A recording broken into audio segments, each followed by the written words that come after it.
The public is the same sort of ever-present observer, such as an audience. The public is the same sort of ever-present observer like an audience. However, unlike a traditional audience for a performance, the public is spread amongst individual encounters with the thing being discussed. Because of this, the public is relational to the persons or things being discussed. This is also why the public has generally negative things to say. The main blockage of change is when newness of something outpaces the values and needs of what is changing. If you don't explain why you are changing something, at the early stages, it only looks like a destruction of that thing. The existential crisis of new art and how it tears open the fantasy that any art is made without an artist, and then also that any art is seen without a public.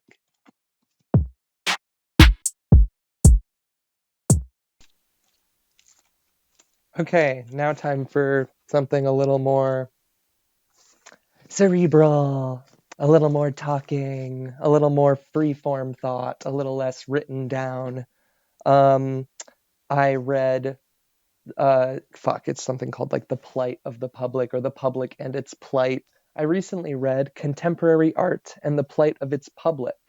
This is a piece by Leo Steinberg. Autofocus is gonna just fucking suck on this, isn't it? Whatever. This is a piece by Leo Steinberg that kind of shapes like an Overton window of acceptable change throughout the period of like an art piece or artist's life. It kind of does this by talking about a transition from newness to novel experience to accepted and like appreciated art, and then it gets officiated into history or institution, and then it kind of becomes the policy that the next phase of newness will reject. Um, and this rate of acceptance seems dependent on the medium, the platform, and socio-political needs at the time.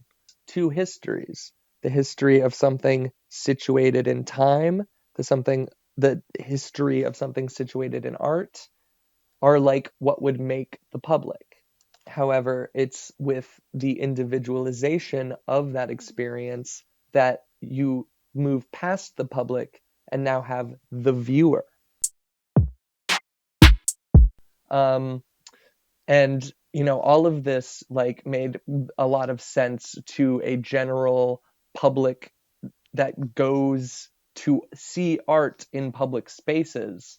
But what's changed, particularly in the last 5 years since 2020, is that art itself has become incredibly insular and outside of the public. It all happens online or on screens, and so I don't really think it's fair to think of this as a plight of the public anymore, as much as it's a plight of the viewer.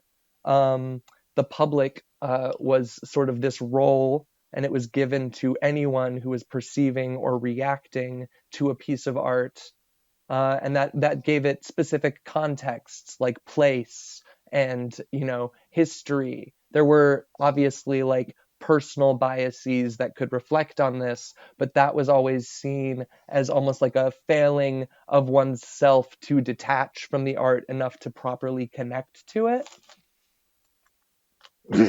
Whereas the viewer now is given a different position, where not only is the personal history of oneself, but also the way that history is attached to the artist and the art.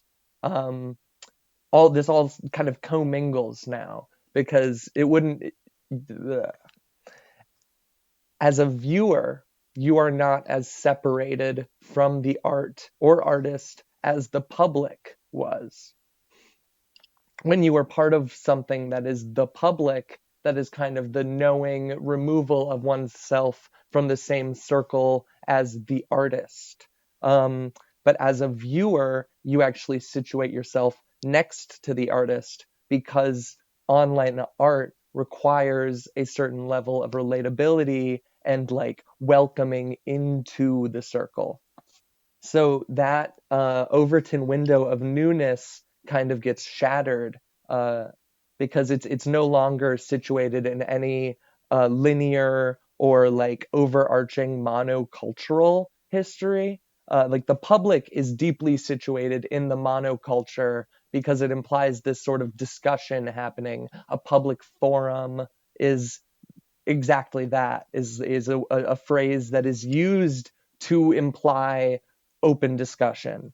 Um, but as a viewer, you are not on a public forum as much as you are in a comment section, which is this ostracized, isolated space that you and others who are immediately engaging with this piece of art are all able to sort of hyper react to it, whether that's through discussions, emoji and GIF reactions, or like genuine, heartfelt thoughts. It all kind of situates itself into this insular space, and that space is given more weight with the artist as well. These interactions are seen as more earnest than interactions with the public would have been, and so this kind of in turn creates a parasocial relationship, which everyone knows about, has been talked about.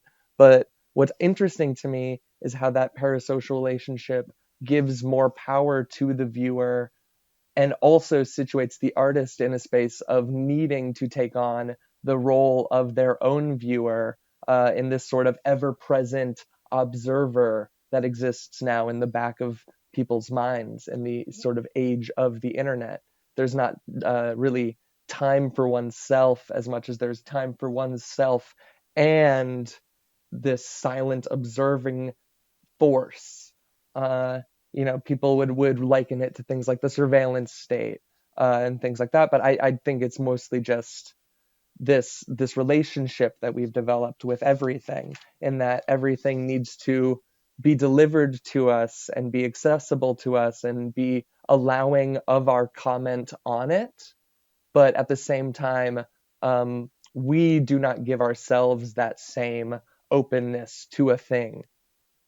Everything must be opened for us while we remain closed off to any progression or change, even though our reactions to these things are now completely situated in a personal history. I wonder if any of this is making any fucking sense.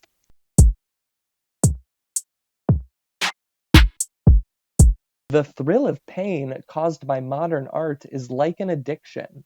Um, and that's plainly true thing. There's cringe compilations are like nothing if not like a packaged drug of the addiction of discomfort.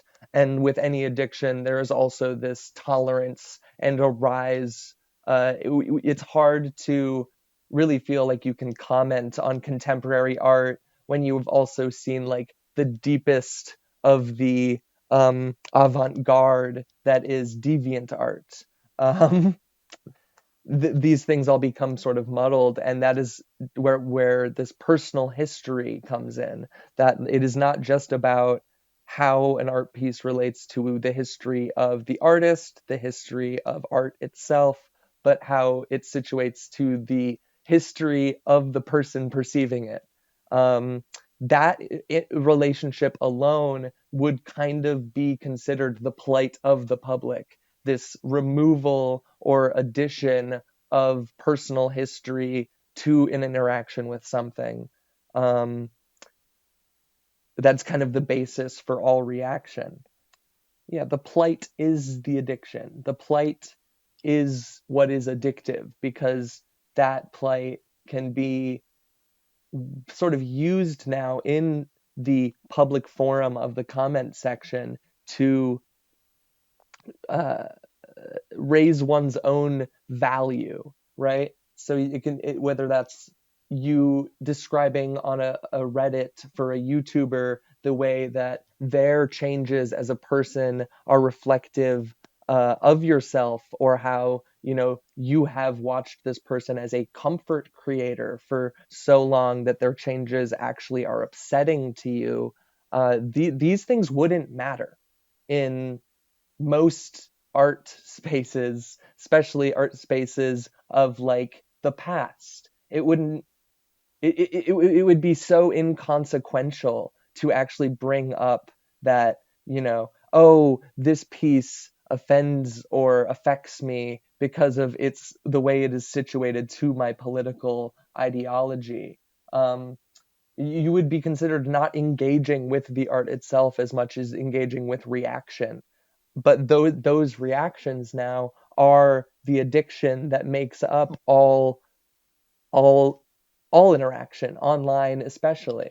Um, and this is always what it comes down to, is that the network is the problem. It is not like computing as an issue. It is not like uh, bad interpretations or anti-intellectualism as much as the way that we've spread paper thin our understanding of like what happens in real life, what happens to us, and what happens online. These are all synonymous things at this point, but at the same time all so subjective that you can't meaningfully situate yourself in any of the three.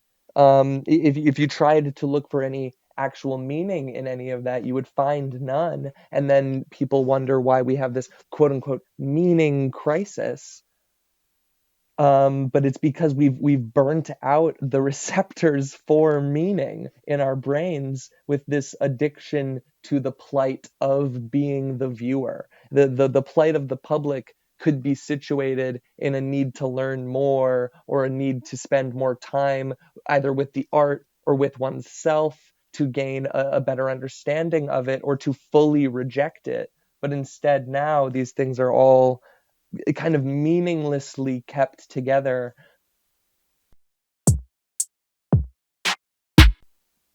It's some. Can I pull this? Yeah, it's something like this. It's sort of something like this. This is art history of the past, right? Woo woo. You know, acceptability, newness. This speeds up, kind of becomes. Can zoom in, maybe. There you go. Speeds up, becomes a sort of recursive looping thing where we now know that oldness and newness begat each other, but then it sort of corkscrews into itself, and this is the network. This is where you get like the internet, and then it's just iterative. Everything just becomes iterative of the thing because it's all happening in a sort of individual instant, and like you can stack those instances on top of each other and try to call it time, but it is not meaningfully that, because it can always be referred back to. There's a like solidness of it that actual history does not have, and that amorphous interpretable element of history is where we get things like all of art. It is in the softness of history and nature, but the network is not soft. The network is very hard. It's all coded in that sort of way.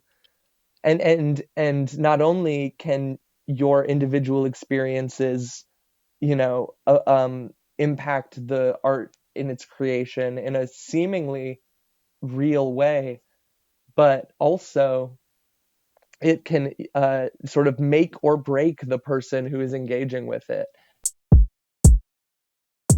One of the main things that, what is it, Leo? I think this guy's name is Leo. One of the main things Leo Steinberg refers to in The Plight of the Public, somewhat kind of jokingly, is this idea that you are experiencing something, you're seeing other people's experiences with it, and you are unable to relate to their experience with it. And this creates a sort of hollowness in yourself, and that the plight of something is dealing with that hollowness. Uh, However, the issue with that becomes that when you lose that uh, experience of connecting the hollowness to another person's interpretation and sort of questioning of the self, it just becomes hostility towards the thing itself, towards the thing being made, or towards the other reactions. There's this thing with the viewer where reactions are either correct or incorrect. A screenshot of a bad interpretation of a video becomes sort of the basis for how we will shorthand refer to like a general stupidity. You think like of Rick and Morty fans, and this goes along with the network and how everything as an updating instance has to either be correct or incorrect.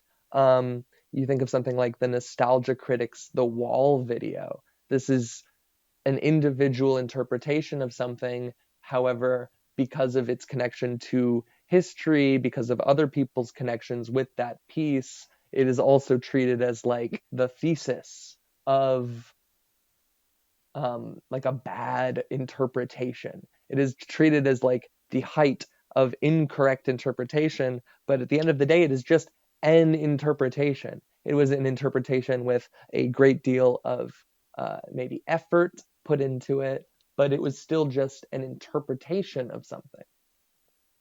But because the viewer has a history that situates itself with that art, as well as the person making it, whether that is through a disgust or an admiration of either of the two things, Nostalgia Critic or The Wall, there's that conflict and things that are kind of were situated in the monoculture. This idea that Pink Floyd is a good musical group and that The Wall is a good album clash with an interpretation outside of that previous monoculture. You could even look at like the time that video came out as a point of time where the monoculture still existed, because there's a rejection of this interpretation. I think if the Wall review came out now, same video, no no changes or whatever, that like it would not be taken as seriously as it did in that past, because now it would just be like a hot take. It wouldn't be actually considered to have deep impact on the general conversation of like what is the Wall, because the Wall is situated in history and the Nostalgia Critic is not. So what does any of this mean? What does any of this mean? Basically, if you want to actually interact with something, you need to choose where you are situating yourself in it. Are you reacting to this as a personal connection to the art and its history? If that's the case, maybe personal reflection is how you should see it and not reflection on something, because you're using the art as the mirror for yourself. But if you wanted to situate that piece within the history of art, then you could discuss it as a reflection of history, art history specifically. If you wanted to engage with it on its situational relationship to political history, that is also an avenue. It's when you kind of braid those three things together that you are just creating nonsense. You're being schizophrenic about it, frankly. Or at the very least, you're not treating the interpretation as something that should be interpreted. You are treating it as like part of this greater connection of all things. But I don't want to be prescriptive either. I don't really give a fuck about being prescriptive about those things. I guess if you don't like it, if you just don't like that, the plight of the viewer, if you aren't enjoying that experience, you should not engage with things as a viewer. And you should engage with it like some other way. But anyway, I think I'm gonna stop fucking talking now.